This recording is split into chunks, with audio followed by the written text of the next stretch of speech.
Hello everyone, this is Hawk, and today I want to make an important video about, managing chronic pain and invisible disabilities, and how you can use makeup to make yourself feel more confident, even if you feel like a hot mess on the inside. I personally deal with a number of invisible disabilities and a lot of chronic pain, and I know what it's like not having people take you seriously, including doctors, and also just the world's sucking, you having to mask all the time, and it sucks, but I feel like, for at least me personally, makeup helps me feel more confident, and even if I don't feel put together, at least I look put together, and I just feel more like I can take on the world, despite my invisible disabilities and chronic pain, if that makes sense. I feel like, as much as it sucks to mask, it helps me out, it helps me manage things and go through my day a bit easier, so I wanted to make a video for those of you, I should say, who have chronic pain or invisible disabilities, because empowering yourself is important. Making yourself feel and understand that you are important is important, because you are important,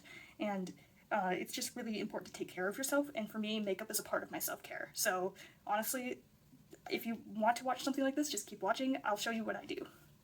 Hi, so I'm going to be getting into the makeup portion of things.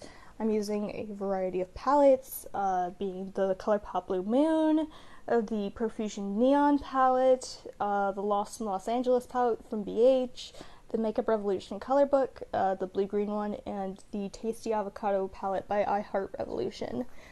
Brush-wise, I'm just using an amalgamation of brushes from an Ipsy when I was getting my sister's Ipsy, and also some brushes I got on Amazon. That's basically what I'm using. So yeah, and some cheap elf brushes that from many years ago, 7 years ago. I still have those brushes because hey, they've held up. I was able to tape the ferrule back onto the little brush handle, and the brushed hairs didn't come out. So yeah. Well, let's get into the topic of this video, that is managing chronic pain or masking chronic pain with makeup, because I find that it helps me feel more confident. The brighter color it is, the makeup is, the more confident I feel. I feel there's a definite correlation between those two for me, and I just feel like I can be myself and be the version of myself I really want to be, and not having to care nearly as much. I feel like I can truly be myself and feel more confident with makeup on. That's how I feel. It empowers me. And because it empowers me and I feel more confident, I can take on the world in spite of me feeling like a hot mess on the inside, I find that I'm able to feel a little less in pain. It helps me mask my pain better. And although we shouldn't always have to mask our pain, it's not healthy to mask all the time. Unfortunately, this society is not built for those of us who are neurodivergent, who have invisible disabilities and chronic pain. And I believe there's a lot of progress to be made in regards to acceptance and understanding and empowerment of for those of us who deal with these things. And I think I'm going to try my best to empower those of us who deal with these things. But it's important that we also do things to take care of ourselves. And part of self-care for me is makeup, because it just makes me feel more confident, I'm caring for myself, I'm really expressing myself creatively. I've explained this to people before, but makeup is like art for my face. I'm an artist, so I do a lot of painting and drawing, and I find that another outlet of my creativity is my face, with makeup, and I find that I can really feel more confident, and that leads to me feeling more empowered, and I can take on the world, and it circles back to that, and me being able to mask the pain a little better, and just faking it till I make it, if that makes sense. And I'm hoping that this would help people. The brighter colors, for me, just make me feel more empowered. And if muted tones make you feel empowered, that's cool, you do you. I just find that the brighter color it is, the more it forces me out of my shell in a good way. So yeah. And it's something to get used to for sure, but it's definitely pretty empowering. Another thing I really want to talk about in regards to makeup is makeup wipes. I see a lot of demonization of makeup wipes and people who use them, and I think it quite frankly can come off, as much as it's trying to be advocating for the environment, and I do advocate for the environment. I think we should be taking care of the environment, and yes, we should be relying on things like cleansers and cleansing balms and micellar water if and when we can, but that's the thing, even when we can.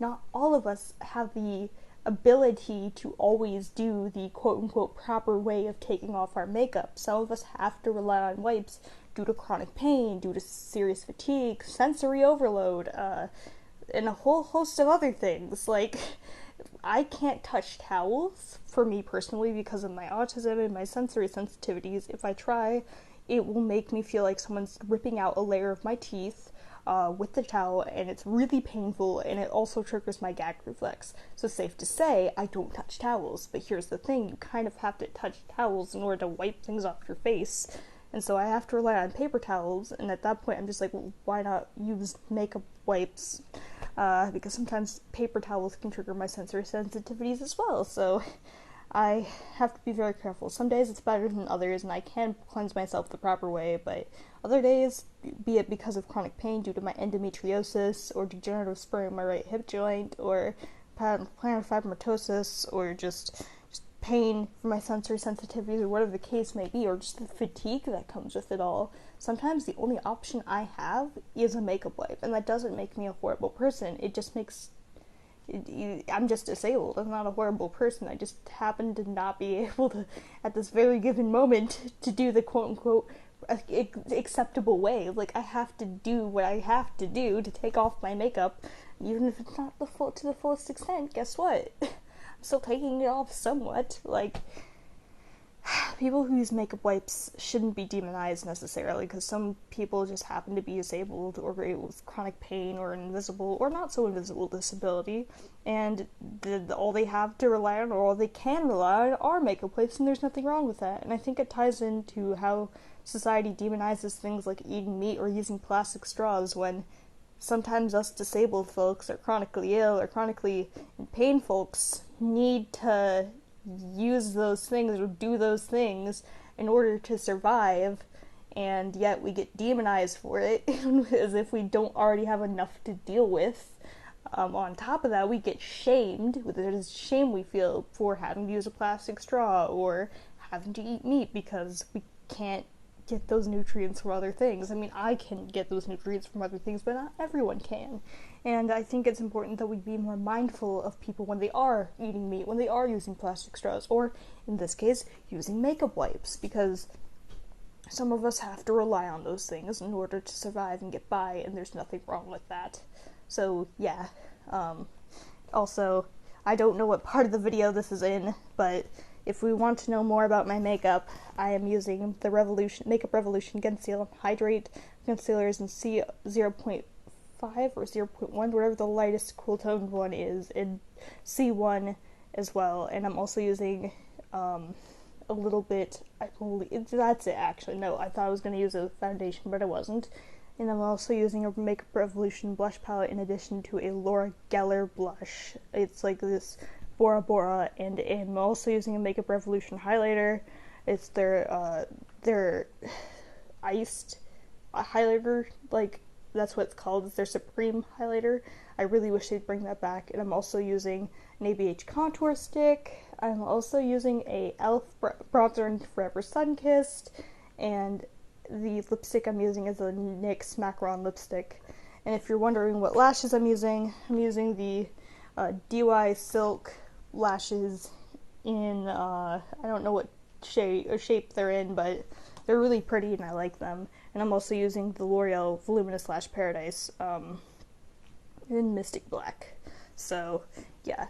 I hope this video was insightful for you all, and what the main takeaways from this video are sometimes makeup can make those of us with invisible disabilities, chronic pain, and things of the like feel more empowered, and the brighter the color is, the more it forces you out of your shell a little bit in a good way, at least for me, and it can make you feel more like you can take on the world, and like you've got this, and that in spite of all the pain, things you deal with, you've got this, and you can take on the world in spite of it.